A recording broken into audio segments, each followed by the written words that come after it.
श्रीमद् रामायणम्।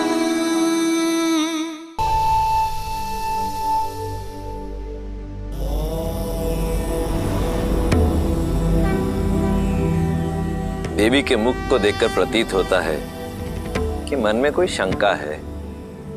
शंका नहीं, उत्सुकता है महादेव। परशुराम तो स्वयं नारायण के अवतार थे, तो फिर वो श्री राम को पहचान कैसे नहीं पाए और उन्होंने क्रोध क्यों किया? और एक ही समय में विष्णु के 2 अवतार संभव हैं? देवी, ये तो उचित नहीं है। मुझ भोले से एक साथ इतने सारे प्रश्नों का उत्तर चाहती हैं आप। मैं एक एक करके उत्तर देता हूं। सत्य तो यह है कि भगवान परशुराम ने श्री राम को देखते ही पहचान लिया कि वो नारायण का पूर्ण अवतार है, परंतु आवश्यक ये था कि ये संसार भी जान ले कि वो कोई साधारण राजकुमार नहीं, अपितु स्वयं नारायण है। यही कारण है कि भगवान परशुराम ने श्री राम के समक्ष विष्णु के धनुष सारंग पर प्रत्यंचा चढ़ाने की चुनौती रखी। ऐसा उन्होंने इसलिए किया ताकि ये संसार श्री राम के बल और उनकी श्रेष्ठता को स्वीकार कर सके। रही बात 2 भिन्न अवतारों की, तो यदि लक्ष्य भिन्न हो तो नारायण अवश्य ही 2 अवतार भी ले सकते हैं। जहां एक और भगवान परशुराम ने सतयुग में धर्म और न्याय की स्थापना हेतु अवतार लिया, वहीं त्रेता युग में प्रभु श्री राम ने मर्यादा की स्थापना हेतु अवतार लिया। जय श्री राम। जय श्री राम। अब कथा में आगे बढ़िए ना महादेव, मुझे श्री राम और सीता का विवाह देखना है। देवी, इतनी आतुरता अच्छी नहीं। आप अपनी अधीरता के रथ को तनिक थामिए। हम सीता और राम के विवाह की बात कर रहे हैं। कितने प्रबंध करने होते हैं, कितने काम होते हैं, उसमें अभी समय लगेगा। परंतु तब तक मैं अपनी प्रिय का मन बहलाने के लिए आपको इसी कथा के एक अन्य पात्र की कथा सुनाता हूं। कौन है वो? मेरा परम भक्त लंकापति रावण, जो अब तक ना तो सीता स्वयंवर में हुए अपने अपमान को भूला था,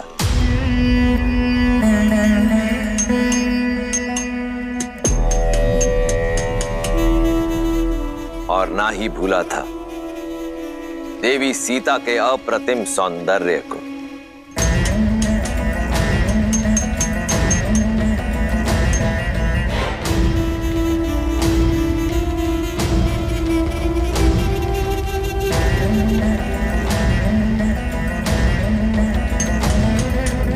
भैया,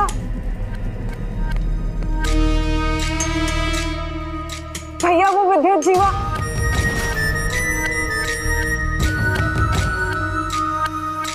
अब क्या किया तुम्हारे उद्दंडपति ने?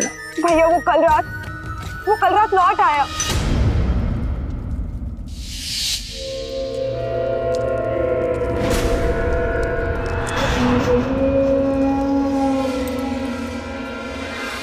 तुम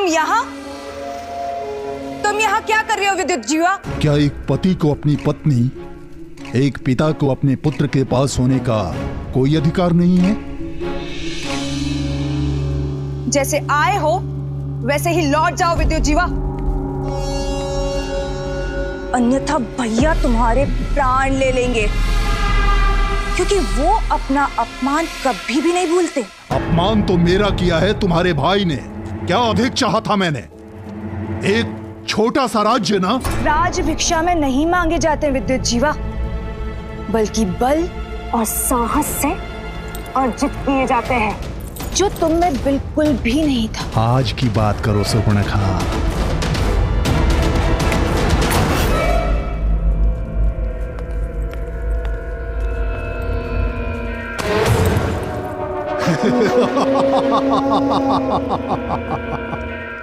अब मैं वो दुर्बल विद्युत जीवा नहीं रहा।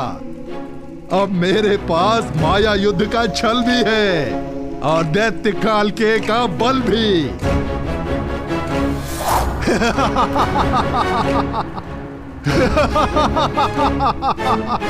ये काल किया? हाँ, काल के अस्त्र। मैं रावण से डरकर भागा नहीं था शूर्पणखा, मैं तो सज्ज हो रहा था उसका सामना करने के लिए। धरा से नीचे गहराई में पाताल और रसातल के मध्य एक नगर है, आसमानगढ़।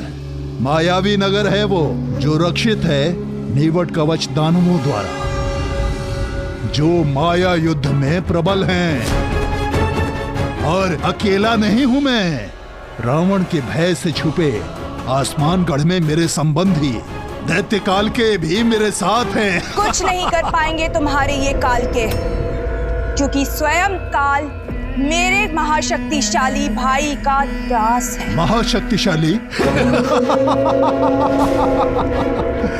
अरे तो कहां है सीता, कहां है शिव धनुष? हाँ, उसकी शक्ति का प्रदर्शन पूरे संसार ने मिथिला में देखा था। अब समय मेरा है, लंका अब मेरी होगी, रावण का अंत होगा।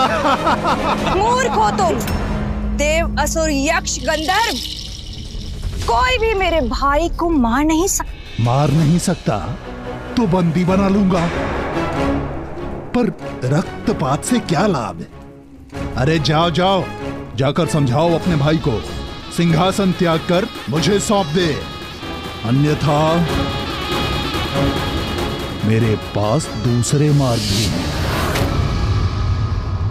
भैया, मैं आपका अहित होते हुए नहीं देख सकती, मैं आपका घात होते हुए नहीं देख सकती, इसलिए आपको सावधान करने चली आई। क्षमा कर दीजिए विद्युत जीवा को, मूर्ख है वो,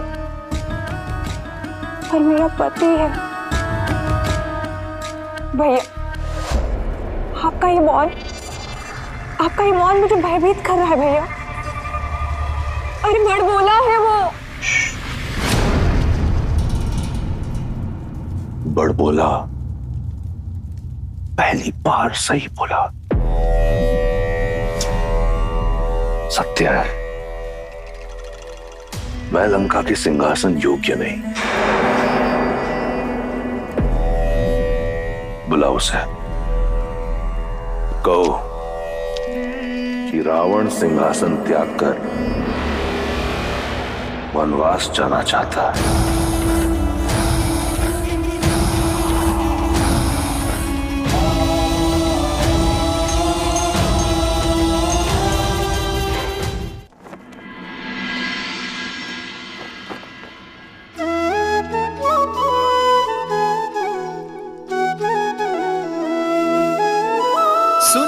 महिपति मुकुट मणि तुम सम धन्य न को, राम लखनु जिन्हके तनय विश्व विभूषण दो।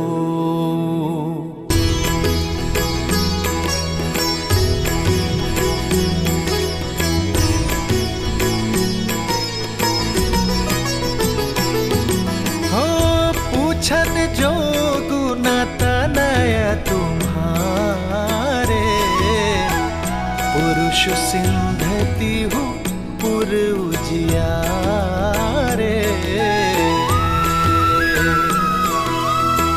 जिन्हा के जस प्रताप के आगे, ससिमल नर भी शीतल लागे।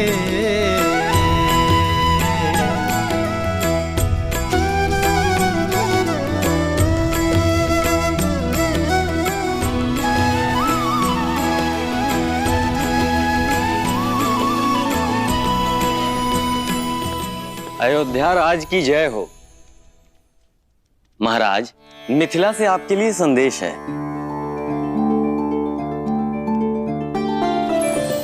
अयोध्यापति दशरथ को मिथिला नरेश जनक का प्रणाम। आपको पूर्व में मेरी पुत्री के स्वयंवर के विषय में सूचित किया गया था, पर आपने आने में असमर्थता दिखाई, क्योंकि आपके पुत्र ब्रह्म ऋषि विश्वामित्र के साथ थे। महादेव की कृपा और मां गौरी के आशीर्वाद से ब्रह्म ऋषि विश्वामित्र आपके पुत्र राम और लक्ष्मण को स्वतः स्वयंवर में ले आए और जब संसार का कोई शूरवीर शिव धनुष की प्रत्यंचा न चढ़ा पाया तो ब्रह्म ऋषि के आदेश से आपके सुपुत्र श्री राम ने चुनौती पूरी कर दिखाई।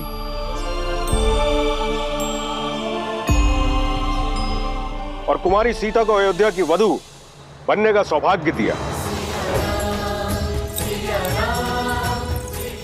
यह पत्र मैं अयोध्या के राजा को नहीं, अपने संबंधी को लिख रहा हूं। अपने ज्येष्ठ पुत्र के विवाह को अपना शुभ आशीष और अनुमति दे।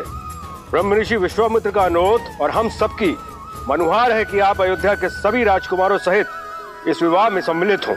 राजर्षि परिवार, जनक, मिथिला, निवेदक, आर्यावर्त। दशरथ नंदन की, दशरथ नंदन की, दशरथ नंदन की। मेरे राम ने गर्व से मुझे शिखर पर बिठा दिया है। क्या कही सुमित्रा, कौशल्या, सुना तुमने? महादेव के धनुष पर प्रत्यंचा चढ़ाई है मेरे राम ने।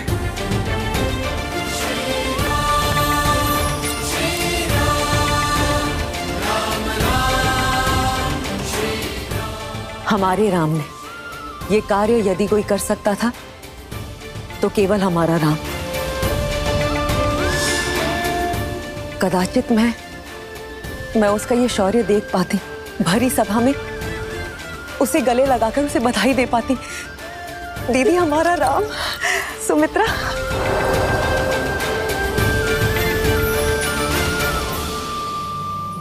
तो ऋषि जवाली, क्या कहती है अयोध्या की नीति?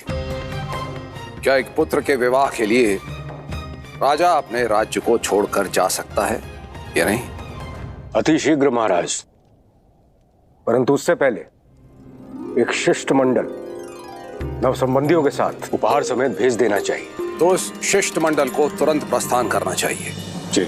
ब्राह्मणों और पुरोहितों के दल को मिथिला की ओर प्रस्थान करने के लिए कहें।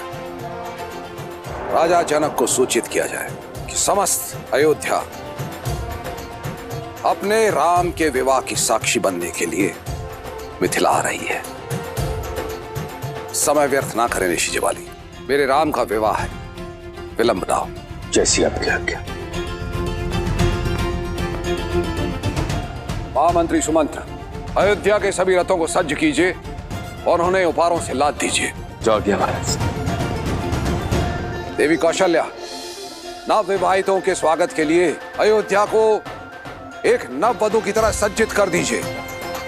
देवी सुमित्रा, भरत और शत्रुघ्न को संदेश भेजा जाए कि वो शीघ्र अतिशीघ्र मिथिला पहुंचे। कैकेयी, उत्सव की घड़ी आ गई है, सभी प्रबंधों को देखो, कोई कमी नहीं रहनी चाहिए। मैं गुरुदेव वशिष्ठ से मिलकर आता हूं। ये विवाह उन्हीं के आशीर्वाद से होगा। जी महाराज, मेरे राम का विवाह है, मेरे राम का।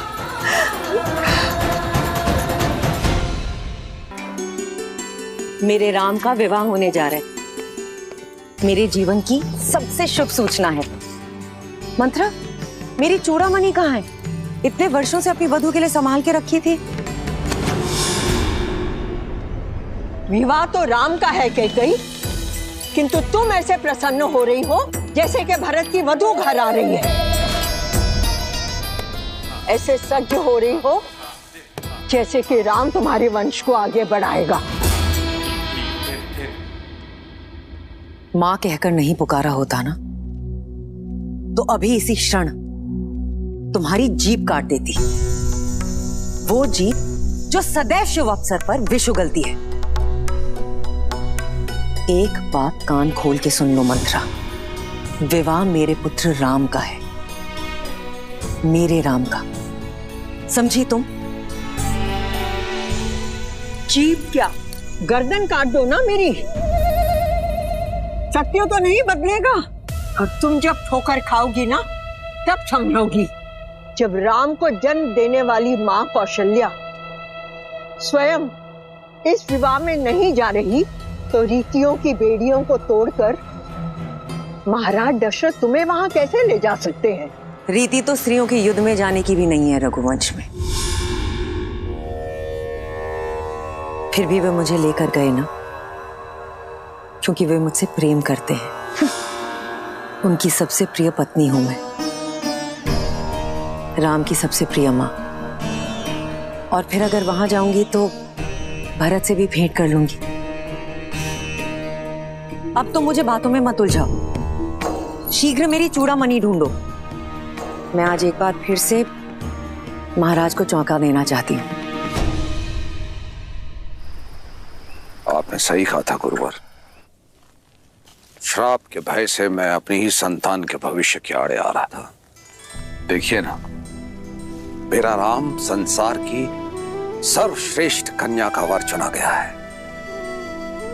यदि उस दिन मैं उसे ब्रह्म ऋषि विश्वामित्र के साथ जाने से रोकता तो राम शिव धनुष उठाकर मेरा और अयोध्या का गौरव किस प्रकार बढ़ा पाता। बहुत बहुत धन्यवाद ऋषिवर। धन्यवाद महादेव का, जिन्होंने राम और अयोध्या के साथ साथ हम सबको यह गौरव दिया। जो भूल करने से बच गए उस पर पछतावा करने से कोई लाभ नहीं पुत्र। आओ राम के इस भव्य विवाह की यात्रा प्रारंभ करें।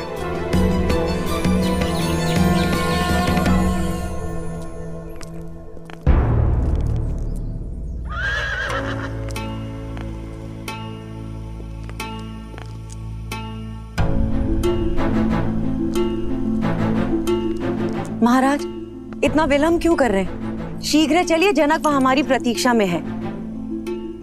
हम दोनों साथ मिलकर अपने राम के भव्य विवाह को देखेंगे।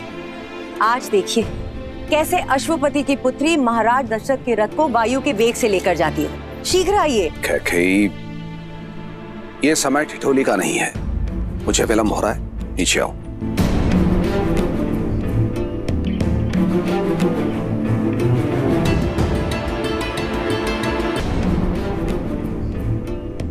अच्छा, तो अब महाराज रीति नीति की दुहाई देकर मुझे रोकने का प्रयास करेंगे। कोई भी रीति या नीति मुझे अपने राम के विवाह में जाने से नहीं रोक सकती महाराज। कौशल्या और सुमित्रा भी राम की मां है, किंतु वो भी तो नहीं जा रही। और फिर परिस्थितियां भी अनुकूल नहीं है। राम के द्वारा धनुष को भंग करने के कारण बहुत से राजाओं के स्वप्न भंग हुए हैं और ईर्ष्या में वो मिथिला और अयोध्या के शत्रु बन बैठे हैं। इसी कारणवश यदि मार्ग में कोई अनहोनी हो गई तो तब तो मेरा जाना और आवश्यक है महाराज, आपकी रक्षा करने के लिए। कैकेयी, मैं अपनी नहीं अयोध्या की बात कर रहा हूं। ना ही तो कोई मेरा पुत्र है और ना ही कोई मंत्री, हो तो केवल तुम। सुमित्रा और कौशल्या परिवार को संभाल सकती हैं, किंतु सुरक्षा की दृष्टि से सबसे श्रेष्ठ तो तुम ही हो गई। किंतु मेरे राम का विवाह है महाराज, ये अवसर मुझसे मत छीनिए। मैं अपने राम को फेरे लेते हुए देखना चाहती हूँ। कैकेयी, धर्म पत्नी हो, धर्म संकट में मत डालो।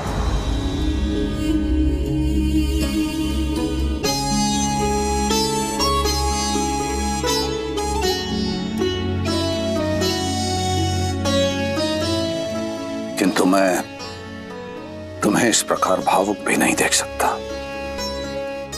यदि तुम्हारी इच्छा इतनी प्रबल है तो तुम मिथिला जाओ। मैं यहां रुककर अयोध्या की सुरक्षा देखता हूं। महाराज, इतनी स्वार्थी भी नहीं है आपकी कैकेयी। जानती हूं आपके राम में आपके प्राण बसते हैं। उसका विवाह देखना आपका सबसे बड़ा स्वप्न है। ये स्वप्न कैसे छीन लूं आपसे? वैसे भी मेरा मन आपसे थोड़ा अधिक कठोर है, ये पीड़ा सह लेगा। आप जाएं महाराज, अपने पुत्र के विवाह का आनंद उठाएं। अयोध्या की रक्षा करने के लिए आपकी कैकई है।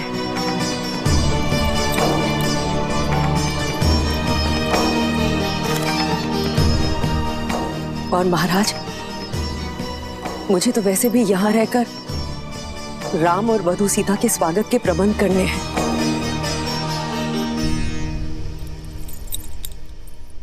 ऐसे सजाऊंगी अयोध्या को कि इंद्रलोक की दमक और वैकुंठ की शोभा भी फीकी पड़ जाएगी। प्रिय कैकई, ये मेरा वचन है, अगली बार कोई बाधा नहीं होगी। हमारे पुत्र भरत के विवाह में उसकी माता अवश्य उपस्थित होगी और वो हर रीति में सम्मिलित होंगी। आप राम और सीता को मेरा प्रेम दीजिएगा। आप जाए महाराज, विदा।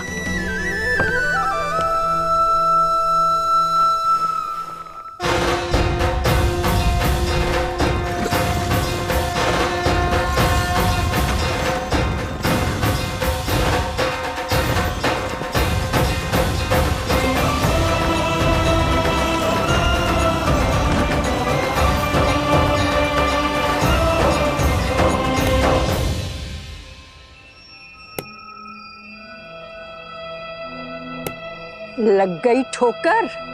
अब तो समझ लो, तुम ही हो जो राम नाम की रट लगाए फिरती हो।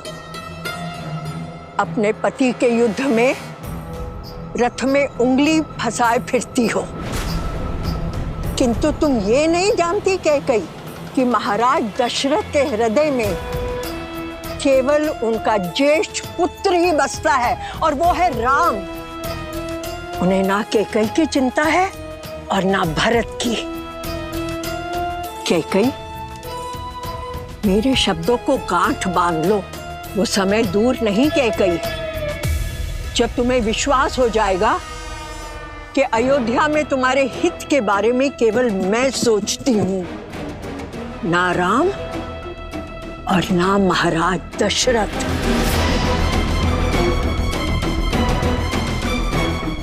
तुम्हें मौन रहने का आदेश दिया था ना, तो मौन रहो। सभी कार्यकारियों को सभा में आने का आदेश दिया जाए। स्वागत के प्रबंध निश्चित करने हैं। अयोध्या का भविष्य मेरा राम लौट कर आ रहा है।